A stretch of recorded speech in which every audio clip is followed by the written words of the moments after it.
آیا جاتا ہے کہ میں کوئی مذہب کی توہین کر رہا ہوں. وہ کدھر سے نکلتی ہے وہ اس انویسٹیگیشن میں پتہ چلنا چاہیے. وہ کون نکالتا ہے؟ وہ پھر اس کو کون اٹھاتا ہے؟ ایک وہ جرنلسٹ اٹھاتا ہے جس کی افیلیشن ایک پارٹی سے ہے. یہ انویسٹیگیشن میں آئے گی. اس کے بعد کون پریس کانفرنس کرواتا ہے؟ مریم صفدر، مریم وہ اورنگزیب اور جاوید لطیف سے. اور وہ مجھے کہتے ہیں کہ میں نے مذہب کی توہین کی ہے اور وہ ویڈیو دکھاتے ہیں. اس کے اوپر ان کے اوپر ہم ایف آئی آر کٹوائیں کیونکہ مجھے پتا چل گیا تھا کہ انہوں نے اب اس کو استعمال کر کے وہی سلمان تاثیر ٹائپ قتل کروانا ہے میرا. ان دونوں کے اوپر ہم پھر ایف آئی آر، ان تینوں کے اوپر ایف آئی آر بڑی مشکلوں سے کرتی ہے.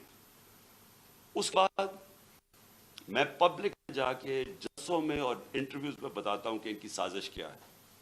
انہوں نے کس طرح استعمال کرنا ہے یہ ایک دینی انتہا پسند. اس نے جنوب میں آ کے مار دیا کیونکہ میں نے مذہب کی توہین کی. کوئی ایکشن نہیں لیا جاتا. اور پھر کیا ہوتا ہے جب میرے اوپر یہ واردات ہوتی ہے؟ آپ صرف اس کے بعد دیکھ لیں کہ اس کے بعد ہوتا کیا ہے. کون سے لوگ جو امیڈیٹلی ریئیکٹ کرتے ہیں. ابھی ایف آئی آر ہی نہیں کٹی، ابھی شروع ہی ہوئی ہے بات. ابھی اور ایک دم سٹیٹمنٹس آنی شروع ہو جاتی ہیں کہ جی عمران نے کسی مذہب کی توہین کی ہے. میرے سامنے یہ سارے ہیں. یہ ذرا دیکھیں وہ لوگ جو کہ ہمارے یعنی دوسری پارٹی سے بھی افیلیشنز ہیں، وہ ایک دم ان کی ٹویٹس آنی شروع ہو جاتی ہیں. یعنی ابھی کوئی انویسٹیگیشن نہیں ہوتا اور وہ سارے یہی کہتے ہیں کہ ایک انتہا پسند نے کیا ہے. ایک 6:01 پہ ایک ٹویٹ آتی ہے.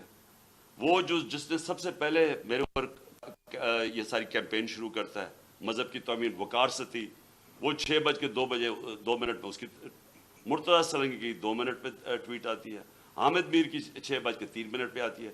جیو نیوز کی 6:04 پہ آتی ہے. سما 6 بجے اس کی بھی 6:04. اس کے بعد یہ ہوتا کیسے ہے؟ وہ لوگ جو ایک دم ریئیکٹ کرتے ہیں جو کہ ایک سکرپٹ کے اوپر چل رہے ہیں. نہیں، اس کے علاوہ کیا ہوتا ہے؟